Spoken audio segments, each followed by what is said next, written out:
Shalom keluarga kerajaan, kita akan belajar bersama dari kebenaran firman Tuhan yang terambil dari Matius pasal yang keempat, ayat yang pertama sampai yang ke-11. Hari ini kita akan belajar masih hal yang sama, kita akan belajar dari kehidupan Tuhan Yesus. Nah, kali ini kita akan belajar makna dari peristiwa Tuhan Yesus dibawa ke padang gurun, di mana Tuhan Yesus dicobai di padang gurun. Nah, kita akan belajar. Kita akan menemukan nanti benang merahnya, bagaimana juga bangsa Israel pernah mengalami padang gurun, dan kita percaya juga hari-hari ini kita sedang mengalami satu masa perubahan, satu musim perubahan yang dimana kita sedang mengalami satu masa pencobaan dalam kehidupan kita. Yang mungkin kita tidak berada di padang gurun, tapi situasi dan keadaannya bisa menjadikan gambaran bahwa kita sedang berada di satu masa, yaitu kita sedang berada dalam ujian padang gurun dalam kehidupan kita. Nah, kita akan belajar bersama dari nats ini, dari Matius pasal yang keempat, ayat yang pertama sampai yang ke-11 saya akan bacakan.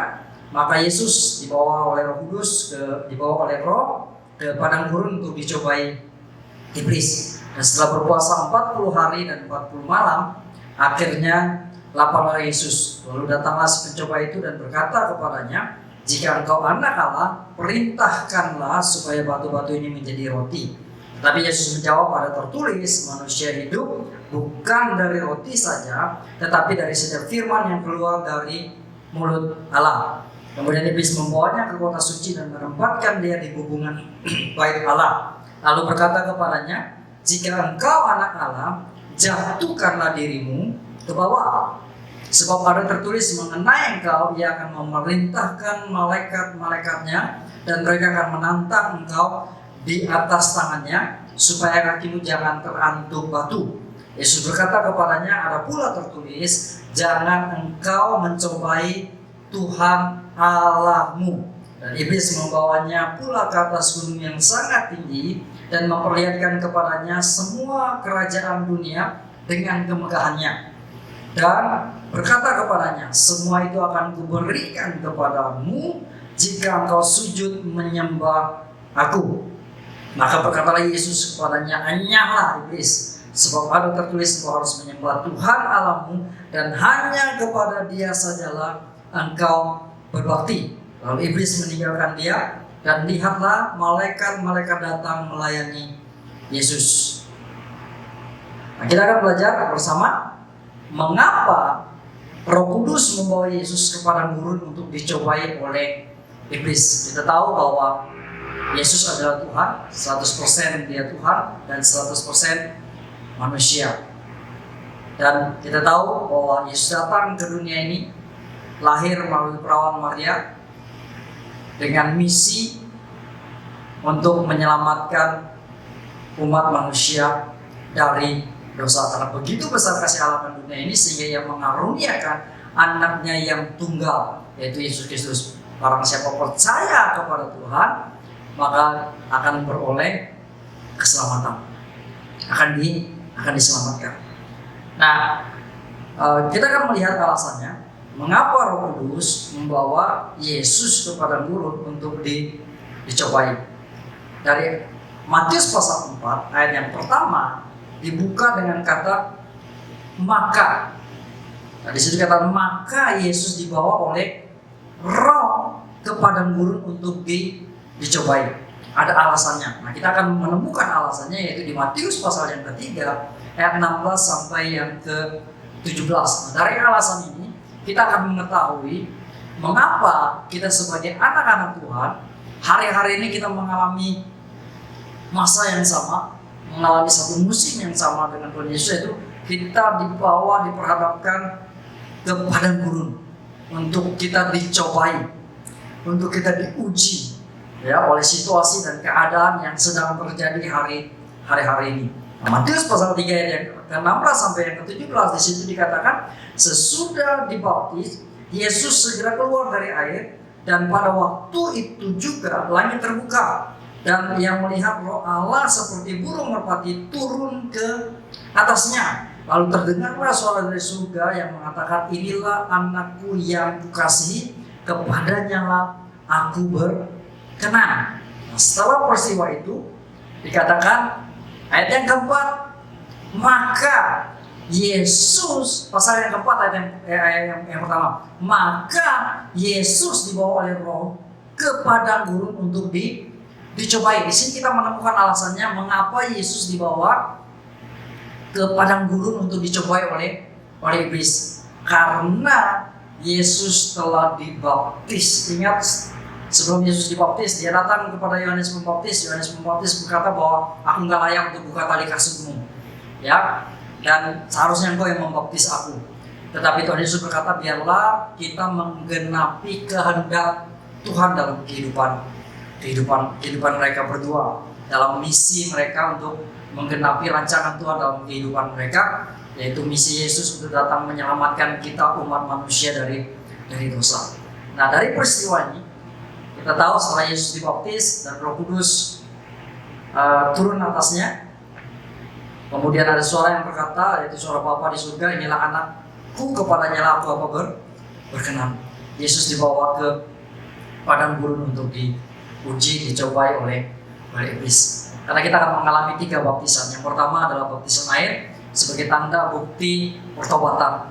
Kemudian kita akan dibaptis oleh baptisan Roh Kudus sebagai tanda, ya, untuk kita menerima identitas yang baru, yaitu kita menjadi anak-anak Allah, ya, diangkat menjadi anak Allah dan diberikan otoritas kerajaan Allah kepada kita. Nah, kita setelah itu kita akan masuk yang namanya baptisan api, yaitu di mana kita diuji, di mana kita dicobai. Nah, Tuhan Yesus mengalami satu masa, yaitu masa setelah dia dibaptis, setelah keluar dari air, setelah Roh Kudus turun ke atasnya, dan setelah mendengar suara Bapa dari surga, inilah anak yang kepalanya aku berkenan, Yesus dibawa ke padang gurun untuk dicobai. Tujuannya adalah sebagai pembuktian bahwa Yesus adalah Mesias. Sebagai pembuktian, sekali lagi saya katakan sebagai pembuktian, sebagai mempertegas bahwa Yesus adalah Mesias. Yesus harus melewati ujian pada gurun ini. Itu alasan yang pertama. Kemudian alasan yang kedua kita bisa lihat di Ibrani pasal yang kedua ayat yang ke-18 dan pasal yang keempat ayat yang ke-15. Dan saya akan bacakan. Sebab oleh karena ia sendiri telah menderita karena pencobaan, maka ia dapat menolong mereka yang dicobai. Jadi Yesus harus mengalami pencobaan di padang gurun. Bahkan begini, sepanjang dalam kehidupan Tuhan Yesus, dia mengalami pencobaan, dia mengalami ujian. Bahkan sampai Yesus mati di kayu salib, dia mengalami ujian. Ya, sepanjang kehidupannya Tuhan Yesus mengalami ujian, mengalami pencobaan. Tujuannya ada sederhana, ya. Di ayat di Ibrani pasal 2 ayat 18 tadi dikatakan bahwa sebab oleh karena ia sendiri telah menderita karena pencobaan, maka ia dapat menolong mereka yang dicobai, agar Tuhan Yesus menjadi teladan bagi kita dan dia sanggup untuk memberikan kita pertolongan di saat kita mengalami ujian dalam kehidupan kita. Ya, dan kemudian pasal 4 ayat yang ke-15, sebab imam besar yang kita punya bukanlah imam besar yang tidak dapat turut merasakan kelemahan-kelemahan kita. Sebaliknya sama dengan kita, ia telah dicobai, hanya tidak berbuat dosa. Ya, alasan yang berikutnya adalah Yesus dia merasakan kelemahan-kelemahan kita sebagai manusia di saat ia dicobai. Ya, pertama, mengapa Yesus dibawa untuk masuk ke padang gurun untuk dicobai adalah untuk mempertegas Yesus adalah apa? Mesias. Dan dia mengalami hal yang sama dengan kita, merasakan kelemahan manusia, dan dia menang atas pencobaan untuk menolong kita. Ya, kita akan menemukan nanti kita akan menemukan garis merahnya bahwa kita akan tahu gimana bersikap dalam menghadapi masa perubahan dalam kehidupan kita, krisis, ujian dan pencobaan yang sedang terjadi hari-hari ini dalam kehidupan kita. Nah, bangsa Israel juga mengalami padang gurun, mengalami hal yang sama. Ya, tapi bangsa Israel gagal. 40 tahun bangsa Israel mengalami ujian di padang gurun. Mereka gagal. Tuhan Yesus 40 hari mengalami ujian padang gurun dan Yesus menang. Yesus berkemenangan. Nah, ujian padang gurun yang dialami bangsa Israel dan Tuhan Yesus lebih kurang sama. Ya, kita lihat bahwa Yesus 40 hari 40 malam dikatakan tidak makan, tidak minum. Kemudian Yesus mengalami lapar. Secara alami manusia pasti mengalami kelaparan. Ya, kalau kita nggak makan minum 3 hari, itu akan menguras energi. Kita akan kekurangan cairan dalam kehidupan dalam tubuh kita. Ya, bahkan kita akan kehilangan tenaga. Nah, Yesus 40 hari 40 malam dia tidak makan, tidak minum. Nah, iblis datang mencobai. Ya, dikatakan jika engkau anak Allah, perintahkanlah supaya batu-batu ini menjadi roti. Ya, tetapi Yesus menjawab, ada tertulis, manusia hidup bukan dari roti saja, tetapi dari setiap firman yang keluar dari mulut Allah. Nah, bangsa Israel juga mengalami hal yang sama. Yang di padang gurun mereka mengalami ujian yang sama. Mereka mengalami ujian masalah makan dan minum. Ya, mengalami ujian waktu mereka masuk di padang gurun. Ya, mereka ingat dengan makanan mereka yang di Mesir. Ya, mereka ingat dengan ikan bakar, mereka ingat dengan bawang pre, mereka ingat dengan mentimun. Ya, mereka ingat dengan bumbu-bumbu yang sedap-sedapan dan begitu nikmatnya makanan, karena yang diberikan oleh Tuhan di padang gurun hanya roti mana. Ya, yang modelnya kayak ketumbar dikatakan. Ya, dan mereka harus makan sehari cukup, tidak boleh lebih. Ya, kalau lebih akan busuk. Perhatikan apa yang dilakukan oleh Tuhan Yesus waktu iblis menawarkan, ya, bahwa kalau engkau anak Allah, saat ini engkau lapar, rubah batu ini menjadi apa? Roti. Tapi Tuhan menjawab, ya, ada tertulis manusia hidup bukan dari roti saja, tetapi dari setiap firman yang keluar dari mulut Allah. Ya, kemudian kita lihat pencobaan yang berikutnya. Ya, Yesus dibawa ke hubungan bait Allah. Ya, ditempatkan dia di tempat yang paling tinggi, dikatakan jika engkau anak Allah, jatuhkanlah dirimu ke bawah, sebab ada tertulis mengenai engkau, ia akan memerintahkan malaikatnya dan mereka akan menantang engkau di atas tangannya, supaya kakimu jangan terantuk kepada batu. Yesus berkata kepadanya, ada pula tertulis, jangan engkau mencobai Tuhan Allahmu. Nah, mungkin hari-hari ini kita ditawarkan sesuatu yang instan. Nah, Yesus juga ditawarkan sesuatu yang instan. Ya, bayangkan kalau misalnya Yesus dia loncat hari itu dari hubungan bait suci, dan kemudian malaikat turun, orang akan memberikan tepuk tangan, orang akan memuliakan Tuhan. Tapi jalan yang Bapa rancangkan, bukan Yesus mendapat kemuliaan dengan cara seperti itu. Jadi jangan cari hal-hal yang instan dalam kehidupan kita. Nah, sama waktu bangsa Israel dibawa Tuhan, ya, masuk ke padang gurun, dari mereka setelah keluar dari laut Taberau, itu juga gambaran daripada baptisan daripada Tuhan Yesus. Ya, dalam baptisan kita orang percaya, baptisan air, mereka melewati Mara. Nah, di situ Mara, semua mata air yang ada di situ adalah air pahit. Ya, sampai akhirnya Musa diperintahkan untuk mengetuk batu karang dan mengeluarkan air. Padahal mereka harus melewati Mara agar mereka menuju ke Elim. Di Elim ada 12 mata air dan ada 70 pohon ara untuk memuaskan dahaga mereka. Ya, dan kita janganlah mencari jalan instan dalam kehidupan kita. Kalau hari-hari ini ya kita mengalami musim perubahan dalam kehidupan kita, ya jangan cari jalan instan. Ya, biarlah kehendak Tuhan yang terjadi dalam kehidupan kita.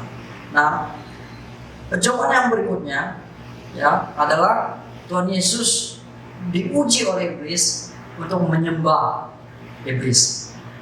Ya, iblis membawanya pula ke atas gunung yang sangat tinggi dan memperlihatkan kepadanya semua kerajaan dunia dengan kemegahannya dan berkata kepadanya, semua itu akan kuberikan kepadamu jika engkau sudah menyembah aku. Maka berkatalah Yesus kepadanya, hanyalah iblis, sebab ada tertulis, engkau harus menyembah Tuhan Allahmu dan hanya kepada Dia sajalah engkau berbakti.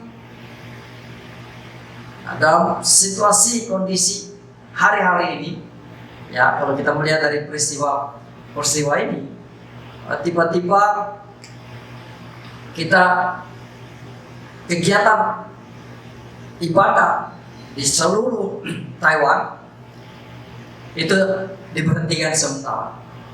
Ya, bahkan hampir di seluruh dunia pandemi ini tiba-tiba kegiatan di gedung ibadah itu nggak boleh berhenti sama sekali dan kita harus mengadakan ibadah secara virtual.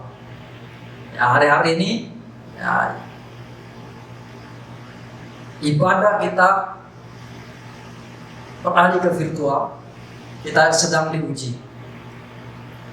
Nah, kita sedang menghadapi satu ujian, ya, yaitu ujian tentang siapa status kita sebagai anak Tuhan, sebagai penyembah yang menyembah Tuhan kita di dalam roh dan kebenaran.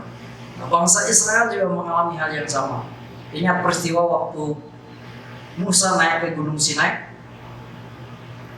Waktu Musa berhadapan dengan Tuhan, Tuhan memberikan 10 perintah Tuhan, ya 10 perintah Allah kepada bangsa Israel.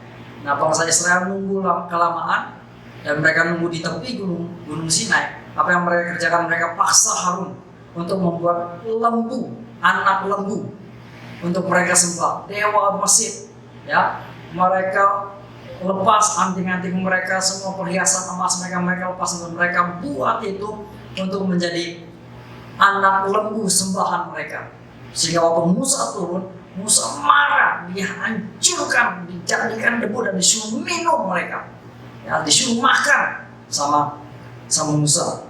Nah, hari-hari ini ya, kita diperhadapkan dengan situasi yang sama karena pandemi ini. Ya, kita tidak lagi beribadah secara onsite, tapi kita beribadah secara virtual. Ada banyak pilihan. Apakah di hari Minggu atau konser secara virtual, kita memilih untuk mengerjakan kegiatan yang lain. Kita menggantikan ya waktu ibadah kita, waktu kebaktian kita, waktu penyembahan kita, waktu persekutuan kita dengan orang-orang percaya, ya, dengan anak-anak Tuhan, warga kerajaan Tuhan.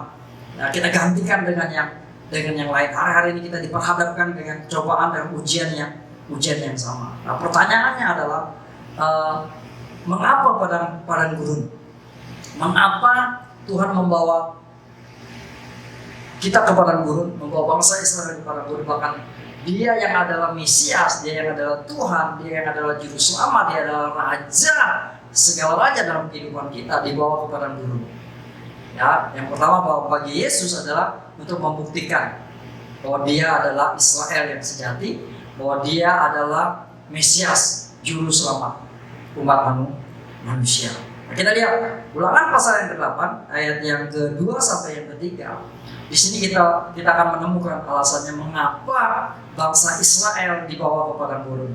Nah, mengapa kita umat percaya? Nanti kita akan menemukan ya jawabannya di tempat yang lain, di ayat yang lain, ya di perjanjian baru. Mengapa kita mengalami pencobaan dalam kehidupan kita? Nah, kita akan melihat mengapa alasannya bangsa Israel dibawa masuk ke padang gurun. Yesus dibawa masuk ke padang gurun oleh Roh Kudus untuk membuktikan Dia adalah Mesias yang sejati. Dia adalah Juru Selamat yang layak untuk menyelamatkan kita umat manusia dari kutuk akibat dosa.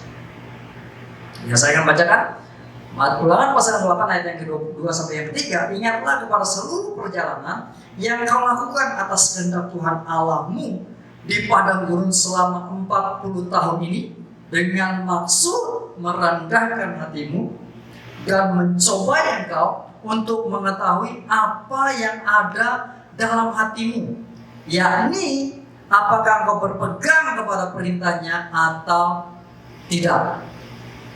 Berarti yang ketiga, jadi ia merendahkan hatimu, membiarkan engkau lapar dan memberi engkau makan mana yang tidak kau kenal dan yang juga tidak dikenal oleh nenek moyangmu, untuk membuat engkau mengerti bahwa manusia hidup bukan dari roti saja, tetapi manusia hidup dari segala yang diucapkan Tuhan. Jadi mengapa bangsa Israel dibawa masuk ke Mesir, dibawa masuk keluar dari Mesir, dibawa masuk ke padang gurun oleh Tuhan, adalah untuk merendahkan hati mereka, untuk mengetahui isi hati mereka, apakah mereka berpegang teguh pada janji Tuhan.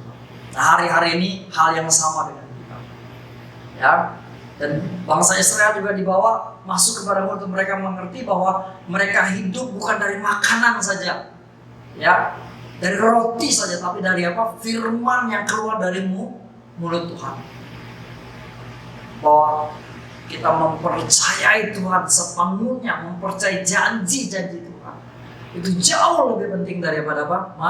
Makanan. Sebabnya Yesus bilang di Matius pasal 6 ayat yang ke-33, carilah dahulu kerajaan Allah dan kebenarannya, maka semuanya itu, makan, minum, pakai, akan ditambahkan kepadamu.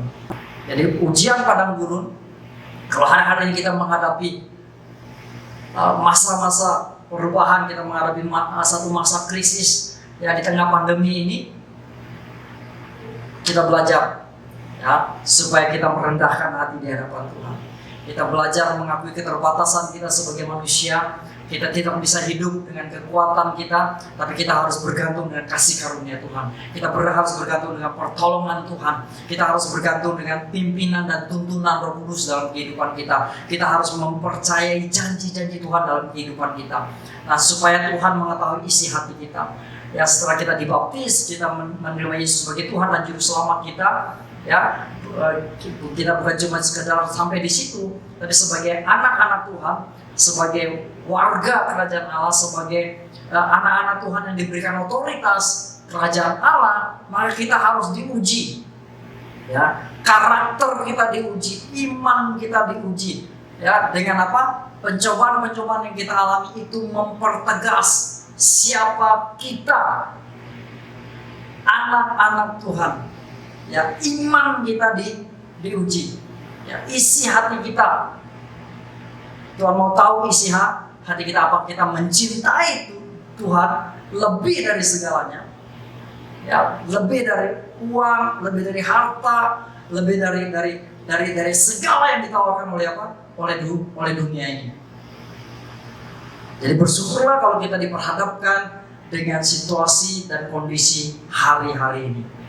Pandemi hari-hari ini itu merendahkan hati kita. Nah, kita akan lihat mengapa padang gurun. Ya, bagi kita umat perjanjian yang baru, ya, kita baca 1 Petrus pasal yang pertama ayat yang ke-7. Ya, dikatakan maksud semuanya itu ialah untuk membuktikan kemurnian imanmu kalau kita masuk dalam pencobaan yang jauh lebih tinggi nilainya daripada emas yang fana, yang diuji kemurniannya dengan api, sehingga kamu memperoleh puji-pujian dan kemuliaan dan kehormatan pada hari Yesus Kristus menyatakan dirinya. Jadi kalau kita mengalami pencobaan, mengalami padang gurun dalam kehidupan kita, hari-hari ini kita sedang diperhadapkan dengan situasi pandemi, yang mungkin hari-hari ini saya percaya jemaat belum mengalami kelaparan, seperti Tuhan Yesus 40 hari 40 malam tidak makan dan minum sama sekali. Ya, saudara mungkin diberhentikan kerja saudara sementara sehingga penghasilan saudara berkurang. Ya, kemudian mungkin ada di antara kita yang di PHK, yang diberhentikan dari pekerjaan kita karena perusahaan merampingkan, karena perusahaan hari-hari ini dia akan menghemat biaya, salah satunya adalah terpaksa untuk memberhentikan karyawannya. Mungkin kita mengalami hal yang seperti itu. Mari kita menghadapi dengan sikap yang baru hari-hari, dengan respon yang baru. Bahwa ini menguji iman kita, menguji isi hati kita, menguji karakter kita, siapa kita di hadapan iblis dan di hadapan dunia ini. Ya, siapa kita? Anak Tuhan, umat tebusan, warga kerajaan Allah, ya, yang hidup di dalam kerajaan yang tidak tergoncangkan, yang rajanya adalah yang dia tidak berubah dari dulu, sekarang dan selama-lamanya. Yang kalau dulu dia buat mujizat, hari ini masih buat mujizat. Kalau dulunya dia memberkati umatnya, hari ini dia tetap memberkati umatnya. Dia tetap sama, kuasanya tetap sama. Kalau dulu dia sanggup menciptakan dari tidak ada menjadi ada, hari ini dia sanggup melakukan hal yang sama dengan setiap kita umatnya. Dan kita diperhadapkan dengan itu. Kemudian mari kita lihat Yakobus pasal yang pertama, ayat yang kedua dan yang ketiga. Ya, Yakobus pasal yang pertama ayat 2 dan 3 dikatakan, saudara-saudaraku, anggaplah sebagai suatu kebahagiaan apabila kamu jatuh ke dalam berbagai-bagai pencobaan. Sebab kamu tahu bahwa ujian terhadap imanmu itu menghasilkan apa? Ketekunan. Jadi ujian, pencobaan adalah ujian bagi iman kita, supaya kita apa? Tekun melakukan kehendak Tuhan, tekun percaya akan janji-janji Tuhan. Nah, kemudian mari kita lihat lagi Lukas pasal yang ke-22 ayat 31 sampai 32. Ini Tuhan berbicara kepada Simon. Simon, lihat iblis telah menuntut untuk menampi kamu seperti gandum. Ini bicara tentang pencobaan, bicara tentang ujian. Tetapi aku telah berdoa untuk engkau supaya imanmu jangan gugur, dan engkau jika engkau sudah insaf, kuatkanlah saudara-saudaramu. Mengapa kita mengalami pencobaan seperti pencobaan padang gurun?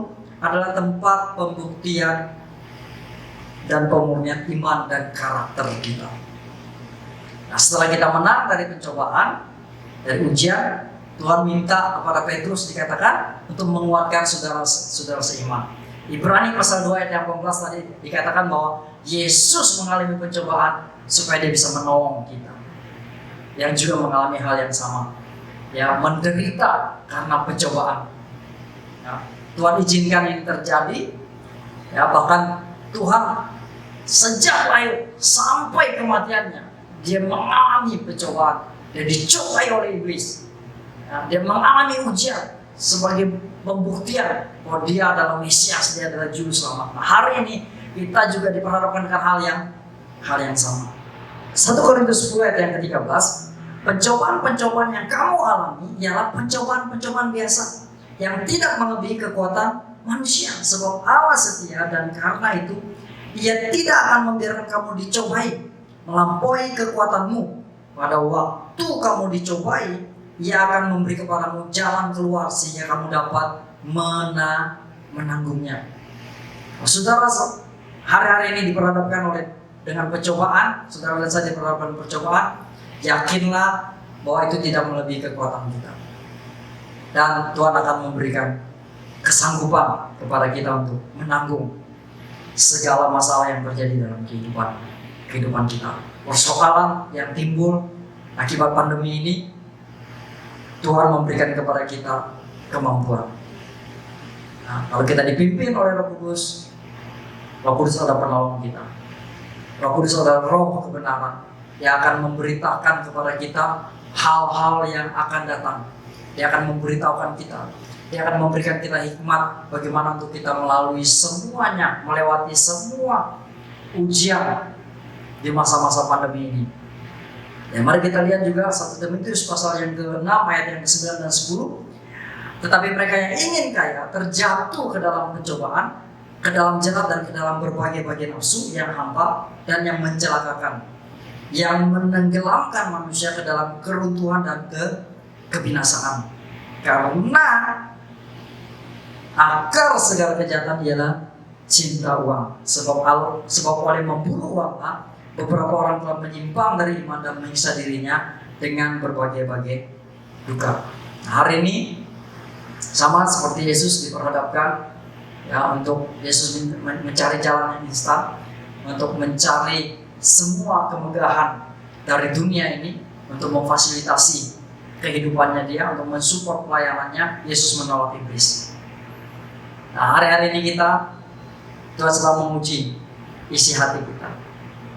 Ya, apakah kita menaruh hati kita kepada uang, harta benda, atau kita menaruh pengharapan kita, hati kita kepada Tuhan yang adalah sumber berkat itu, yang adalah Allah yang sanggup, Allah yang dahsyat, Allah yang sanggup menolong kita.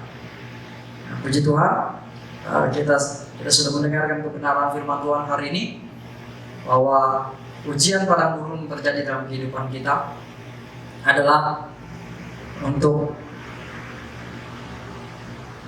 meneguhkan, untuk mempertegas siapa kita, anak Tuhan, untuk iman kita dimurnikan, untuk karakter kita semakin menjadi serupa dengan Kristus. Dan biarlah nilai kehidupan Kristus itu terus dinyatakan dalam kehidupan kita, justru melalui pandemi ini, melalui pencobaan, melalui ujian dalam kehidupan kita.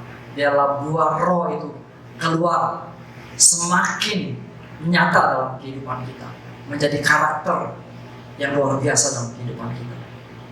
Ya, semoga firman Tuhan ini menjadi berkat bagi jemaat, dan jemaat boleh memahami bahwa mengapa Yesus mengalami ujian padang gurun, mengapa bangsa Israel dibawa ke padang gurun, dan mengapa kita anak-anak Tuhan diperhadapkan dengan pencobaan, dengan ujian. Tidak lain adalah bahwa Yesus sebagai pembuktian bahwa dia adalah Mesias, dan untuk mengalami kelemahan kita manusia supaya bisa menolong kita. Nah, bangsa Israel, mereka diuji untuk mereka tahu bahwa mereka direndahkan hatinya oleh Tuhan, untuk mereka tahu bahwa mereka tidak boleh mengandalkan kekuatan manusia. Mereka tidak boleh mengandalkan kekuatannya. Mereka tidak boleh bergantung kepada kekuatan manusia. Dan mereka harus sadar bahwa semua berkat, pertolongan datang daripada Tuhan. Dan Tuhan mau mengetahui isi hati bangsa Israel. Apakah mereka taat, berpegang teguh dalam situasi apapun, yakin akan kebenaran firman Tuhan. Bagi kita anak-anak Tuhan, warga kerajaan Tuhan, representative of Christ Kingdom, ya, ujian padang gurun bagi kita di masa musim perubahan ini adalah sebagai ujian pemurnian, pembuktian iman dan karakter kita. Dan setelah kita melewatinya, kita menjadi berkat. Kita bisa menolong mereka yang mengalami hal yang sama, mengalami pencobaan yang sama. Nah, kita akan masuk dalam perjamuan kudus. Biarlah melalui tubuh dan darah Kristus, hari ini kita sadar bahwa ujian, pencobaan yang kita alami itu tidak melebihi kekuatan kita, dan Tuhan sanggup menolong kita, dan itu mempertegas, membuktikan, memurnikan iman kita, dan mempertegas nilai-nilai karakter Kristus, buah roh dalam kehidupan kita, karakter anak Tuhan, anak Yesus Kristus, karakter sebagai orang Kristen, sebagai duta besar kerajaan Allah itu dipertegas melalui ujian dan percobaan yang kita alami. Mari angkat roti di tangan kanan kita. Inilah tubuh Tuhan yang diserahkan bagi kita. Inilah tubuhnya yang menanggung kutuk akibat dosa dan diubah menjadi berkat bagi kita. Bukankah roti yang ada di tangan kanan kita ini adalah persekutuan dengan tubuh Kristus? Mari kita makan dalam nama Yesus. Amin.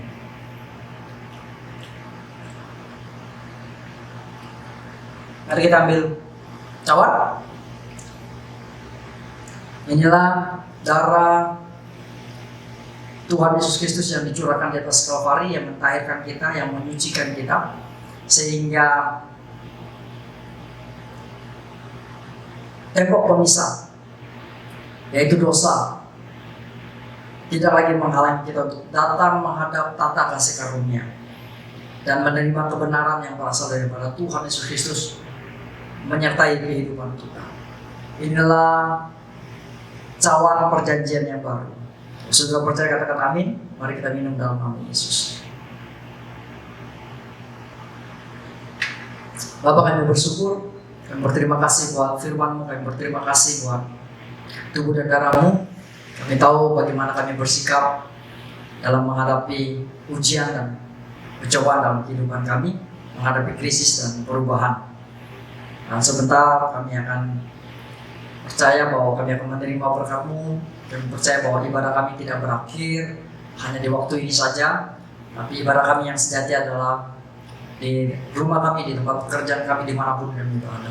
Mari jemaat yang dikasihi Tuhan, warga kerajaan, mari angkat kedua tanganmu, terimalah berkat cinta kasih Allah Bapa, persekutuan dengan Roh Kudus yang memberikan kita otoritas, yang memberikan kita identitas yang baru, menyertai kehidupan kita, dan kasih karunia serta kebenaran yang berasal daripada Tuhan Yesus Kristus menyertai kehidupan kita, sehingga apapun yang dikerjakan oleh tanganmu di bawah Tuhan berhasil. Keluar masukmu diberkati Tuhan, keluargamu diberkati Tuhan.